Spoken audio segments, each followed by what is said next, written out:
Everyone was waiting for inflation numbers to drop like the hottest Funk Flex mixtape of the 1990s, and it did not disappoint. They dropped it like it was hot, 9.1% inflation. Out of control. Of course, this is, I believe, the fourth month in a row that the actual numbers have come in higher than the estimates. The estimate this time was 8.8%, came in at 9.1%. Going to be discussing what that likely means. Obviously, the volatility it contributes to markets. And of course, I have Suren from Bullish here today to discuss what they're seeing in terms of volatility, volume, and liquidity, of course, especially now surrounding events like this where we get a ton of volatility. You guys don't want to miss this. Let's go. Let's go.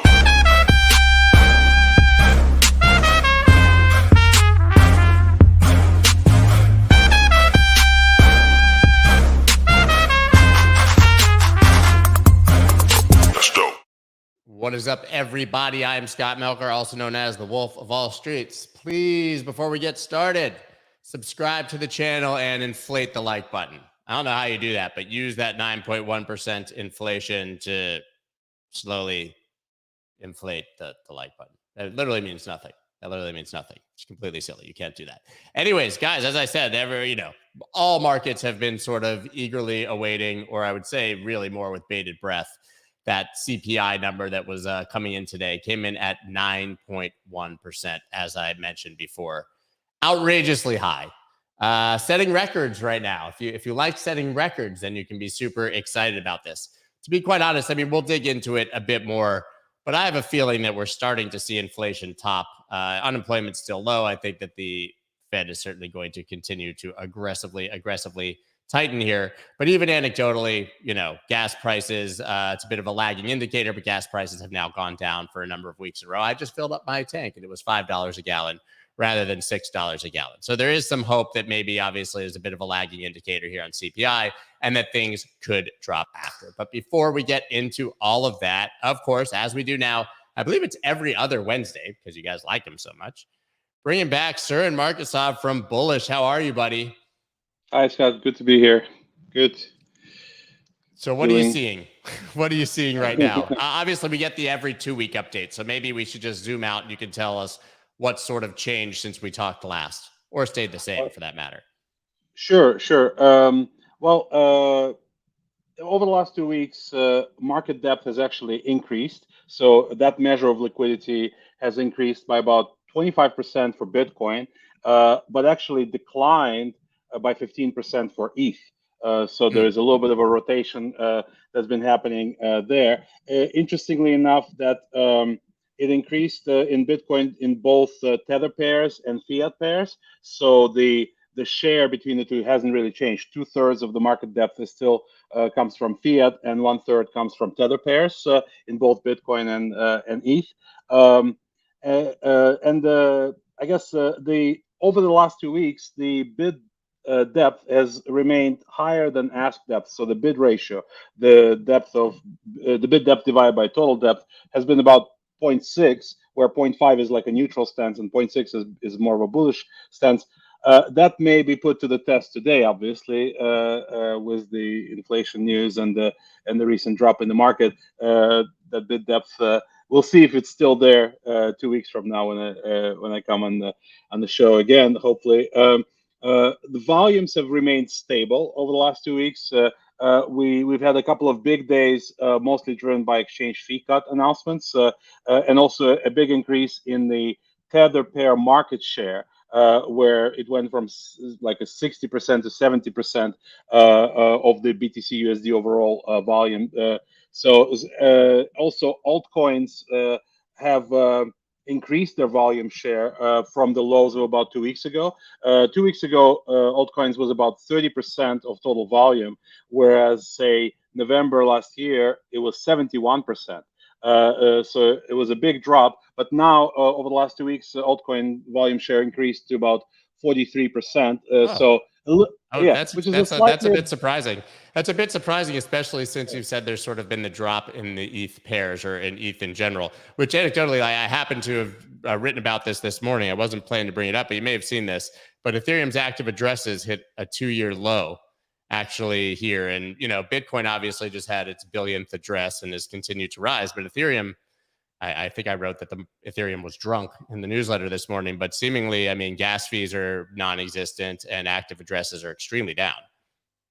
Yep. I mean, I think some of it is driven by prices, of course. So to the extent that altcoins dropped more than ETH over that period from November last year when they reached their peak. Back in November, Bitcoin was at 69K. So of course they all dropped. Altcoins dropped harder than ETH and Bitcoin. That's part of the reason why volume share has dropped to the lows of 30. And also on the rebound, they rebounded maybe a little bit faster than ETH, and that may account for some of the increase in the volume share. But again, a lot of this will be put to the test even as soon as today. But at least up until today, there's been bullish signs of that nature because altcoins volume share increasing is generally an optimistic sign. Sure. Yeah. Interestingly, you said, I want to ask about one other thing. You said that you've seen these sort of high days of volume and volatility based on exchange fees. Are we talking about basically Binance for their anniversary saying, hey, no more fees on Bitcoin trading, which obviously then sent whales wash trading in there and they had to sort of reduce that. Is that what you're talking about? And why would that affect you necessarily if they're doing that? Well, it affects us actually positively, believe it or not, because a lot of the volume, because we are a liquidity pool driven exchange. In our hybrid order book, the big component of liquidity is the liquidity pool, and the liquidity pool gets arbitraged against other exchanges. So when your trading is cheaper on the other exchanges, you can arb more profitably on our exchange, and therefore our volume actually goes up. When other exchanges drop fees, it's a little bit different.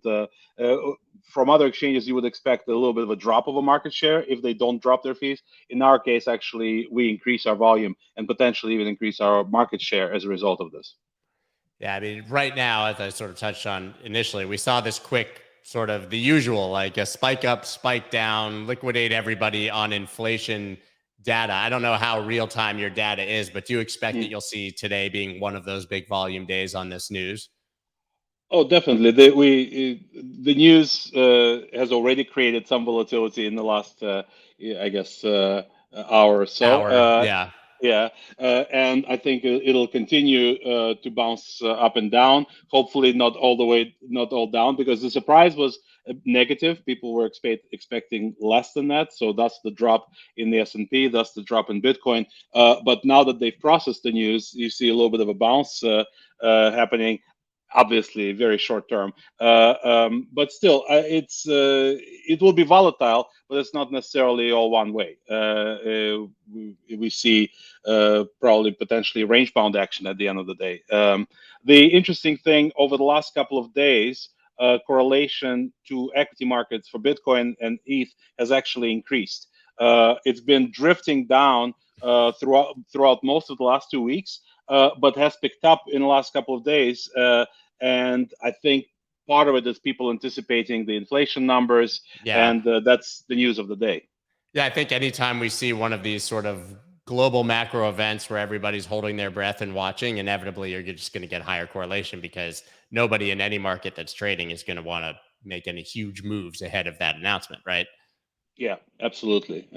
So it's going to be an interesting day. It's going to be a high volume day for sure. It's already starting out to be a high volume day for us because, again, for us, volatility is our friend. It brings more volume. So happy days for us, but you better be positioned correctly.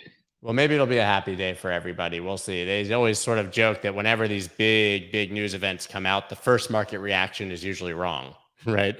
And so you get this sort of big move in one direction, and the next day it completely washes out and comes back out. So potentially that dump initially could be leading, as you said, to more upside. I'm with you, though. I think we'll just see people getting smashed up and down and probably end up in roughly the same place we started.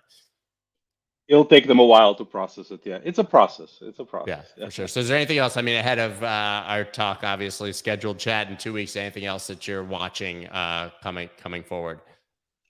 I think for us, we're trying to assess the impact of rate cuts on our volume. So far, it's been positive, but we're kind of watching that space. Seems like things are getting a little bit more competitive in the exchange space. Just watching the correlation, I think what was going to happen to it from here on out. I think that's also continues to be a topic of interest. Other than that, it's more or less those were the main points. We have some more items coming up on our exchange side in the weeks to come, but nothing to report as of yet. Just Awesome. Steady business. Volume continues to be a pace. Yeah. Well, listen, as long as volume is staying the same or going up, we should all generally be pretty happy, I would imagine. We haven't lost everybody completely. Thank you, Suren, as always, for joining. I love what you guys are doing. I love the insight that you bring, because those are just not numbers and sort of insight that we can get elsewhere. So thank you once again, and we'll see you in 2 weeks. Thanks, Scott. Good to have been here. All right. Enjoy. Guys, Suren, what a legend. Every 2 weeks. Feels like we've been doing this for a while now. It's good to have the familiar faces around. So guys, as I talked about, obviously the story of the day is U.S. inflation quickens to 9.1%, amping up Fed pressure to go big. Oh, well, if only the Fed had, reacted, I don't know, like a year earlier, maybe we would have a fighting chance to not see 9.1% inflation. But here we are. Watching the dog and pony show that is CPI and inflation calculations, and reacting irrationally in one way or another to exactly what happens here. But guys, I mean, this is pretty brutal if you look at it in a historic perspective. I mean, they were thinking it would be a 1.1% percent rise from May, 1.4%. I mean, month over month, that is a very, very big jump, meaning that we could now see a full point instead of 0.75. Basis hike. I think 75 basis points is basically priced in at this point. And now they're pricing in 1 in 3 chance of 100. And as we've seen in the past, it was even lower for a 0.75 last time. It was 0.5 was what everyone had as consensus. 0.75 was like 1 in 10 until the Friday before. And then it absolutely mooned. Prices for household necessities continued to post outside increases last month. Gas prices rose 11.2% in June for a month earlier. Now, that's interesting because, like I said, anecdotally, it seems now that gas prices are actually dropping pretty dramatically over the past few weeks. So perhaps that is an indicator that this is the highest number that we are going to see. Of course, rents are up. Houses are up. Everything's up. This is the one that kind of, I shouldn't say maybe laugh, but early earnings results from PepsiCo show some companies are still successfully passing through recent price surges in commodities. Oh, thanks for passing that through. The maker of Fritos and Mountain Dew was able to charge customers about 12% more on average in the second quarter. Even so, the company said volumes have held up well. So listen, I made a joke about this on Twitter, right? It's like, obviously people will still pay for their unhealthy food to kill themselves. But the reality is that organic and healthy food is a lot more expensive, and most likely people are now just eating this shit because it's the last thing they can sort of afford, even though the prices are up 12%. It's a sad state of affairs when we have to read about how well Pepsi is doing at passing on inflated costs to their customers, who obviously already are likely struggling.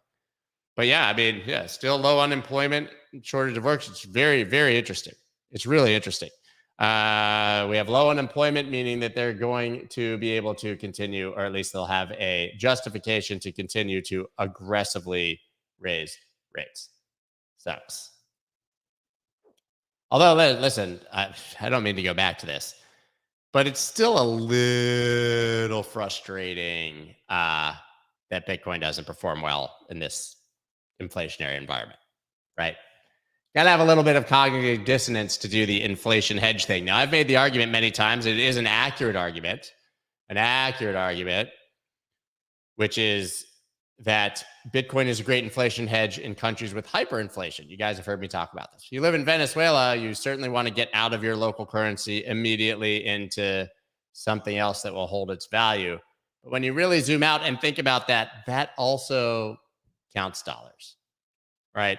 And so I think most people in foreign countries are probably at this point more likely to rush into Tether, even, or a stable coin, even with 9.1% inflation, than they are into Bitcoin, which continues to lose value. So it's going to be interesting how Bitcoin plays out as an inflation hedge in the future. Right now, it's a really hard argument to make. And guys, I've made it over and over and over again, like on national TV and here. So, I want to hold on to that for my own personal benefit, but very hard to make that argument at the moment. Now, I do believe in the argument that I've made before is that when this all bottoms, we will see Bitcoin rise dramatically more than any other asset class. And then we can start looking like geniuses once again. Celsius is deeply insolvent, alleges Vermont Department of Financial Regulation. The troubled lender lacks the assets and liquidity to honor its obligations to investors, DFR said. But I haven't seen the metrics or proof surrounding this. Have you guys? Now they're like jumping on the back of the train. They're the caboose. State regulators have been going after Celsius and other lending platforms for quite a long time. And Vermont is just, trying to get their piece. Obviously, this is a statement, but I tried to dig into this statement, and it doesn't seem that anybody has actually seen Celsius's books and can make this claim accurately. I mean, we know that Celsius actually has been successfully paying off quite a few of their loans as of late. With what money? Well, they can't be deeply insolvent if they're paying off hundreds and hundreds of millions. Well, if they owe billions, they can. But I think that this is still just conjecture. And once again, we need to wait for the facts to arise before we can actually judge, right? A lot of people have said Celsius is going into Chapter 11. Haven't seen that happen. Celsius out of business. Haven't seen that happen. Celsius seems to believe for now that they can pay off a lot of their loans and potentially go back into business. So the bottom line with all of these is it seems like a bad time to jump to conclusions until we have more firm evidence of exactly what is going on. U.S. Treasury, God, man, it's a good day when you get to look at Janet Yellen, isn't it? It's hot. U.S. Treasury opens door for public comments on Biden's crypto order. U.S. agency will accept comment letters by August 8th on the president's March order to establish a regulatory regime for crypto. I'm thinking about just sending them like thousands of dick pics. No, I'm not going to do that. It's weird, though. That would be weird. But yeah, apparently you gotta send in some comment letters. And really, like, if you want a voice in the process, if you've dug in at all into what Biden is proposing, have a voice, man. Write a letter. Xerox your ass. Send it in to Janet Yellen with a smiley face. Do whatever you got to do here. But this is the time in the process where we actually can have a voice. Now, the thing that's interesting is the executive order itself basically just said, hey, everybody get your shit together and figure this out. So I'm not sure what we're supposed to comment on. Like, I would be more inclined to comment on, I don't know, like the Lummis Gillibrand bill or any actual legislation or something being proposed. I'm not sure how we're supposed to comment on, hey, guys, figure it out. But anyways. That's disgusting. Nancy Pelosi's hotter. You see them sweater puppets. That means boobs. Talking about Nancy Pelosi's boobs. Kristen apparently didn't think the dick pics and butt Xeroxes were appropriate. We used to Xerox our butts all the time as kids. I don't know about you, but that's something we would get in trouble at school for, was going in there and sitting on the Xerox machine, bare ass, and making copies and distributing them widely. Multicoin Capital announces $430 million venture fund for crypto startups. It's not all dead, guys. Venture capital giant's latest fund, in combination with its already existing vehicles, they've got tractors, trucks, trains, will invest $500,000 to $1 million in early stage projects and up to $100 million or more for more mature opportunities. That's Kyle Samani there. You guys have seen him on the show quite a few times. Very clear that there's no fear investing in bear markets from the biggest VCs in the space. He says, we are continuing to invest at a fairly rapid pace, issuing on average probably one term sheet per week or more for a long time, like over a year. That is still true today, and I do not see that changing in the foreseeable future. We invest across market cycles. We find assets that we think are very exciting, and we buy them and hold them forever. You guys don't know about Multicoin. Obviously, they've led all of the initial rounds for Solana and are super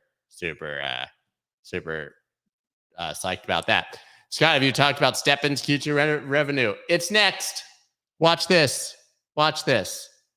Booyakasha. Yeah, guys.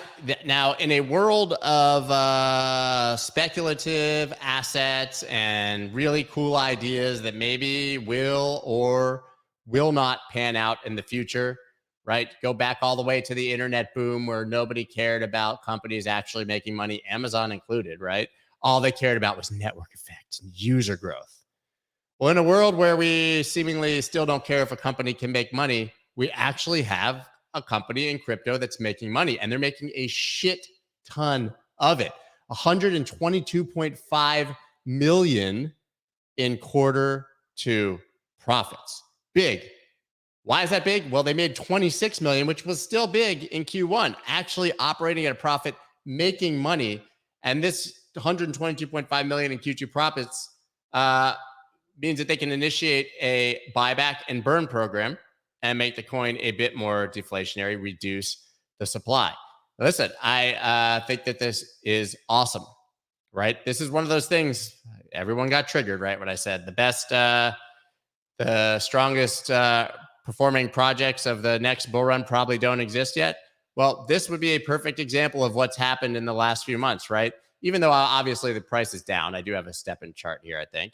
Price is down from the highs. I mean, if you look at the whole chart from the beginning, it's done exceptionally well, but it did make it all the way up to $4.20, now back to 82 cents. Still is a lesser drawdown than most coins. But this coin did this in a bear market, right? This coin performed exceptionally well, meaning that when there's something that's a really good idea and they're actually making money, it can actually outperform even during a crypto winter. I'm going to be watching this really closely. I think this is very cool. Actually, I'm curious. Do any of you, so it's pretty popular. Do any of you actually use it? Ain't no half stepping, in the words of Big Daddy Kane. Ain't no half stepping.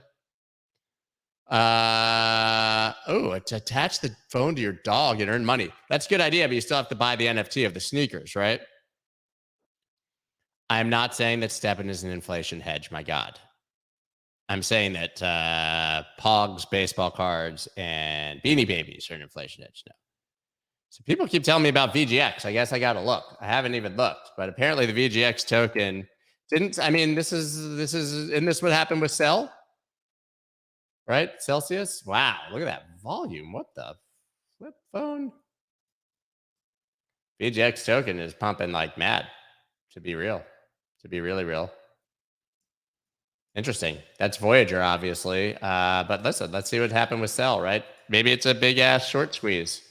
I don't really know. I can't comment on why that's happening. Cell had sort of this massive move all the way from 8 cents all the way up to 260 and back to sort of its natural home at 75 cents. Will be interesting to see if that happens with Voyager. But damn, that is a big move. And that's the biggest volume it's ever seen on Binance. So pretty big. Let's take a quick look at Bitcoin, obviously. Bitcoin weekly, boring as shit. Let's not do that. Here's the Bitcoin 4 hours. So listen, this morning I drew this in the newsletter. Told you guys last week we had bearish divergence, overbought. Everybody was getting super excited, getting bullish at resistance, as is tradition. And then we went all the way to oversold. So look, I drew this morning. I said, well, what I'll be looking for, I'm not saying it's going to happen, but my favorite bottom signal, of course, is RSI going oversold and making a bullish divergence on the 4 hour chart. There's the idea that I drew. And this is what's happening now. This is what's happening now. Right now, we have a lower low and a higher low in RSI. We'll see if that prints in 2 hours, but it could be happening even faster than we thought on this inflation news. Like I said, the market generally dumps really fast and then kind of corrects and reacts. So this actually could be kind of bottomy on this bad news from inflation. We did alts. We just did some alts. We did alts. It was an accident. Don't get used to it. Here's my thought process. Voyager going to buy VGX tokens because they're paying customer back in VGX tokens. Potentially. I'm not going to comment on that. Yeah, but that makes sense. Man, Voyager. I feel triggered. I'm triggered. Stop triggering me. Anyways, guys, so don't mean to make you cry. This is last stream of the week. I'm not going to be around at this time the next 2 mornings. So you're going to have to suffer through my podcast instead. Sorry.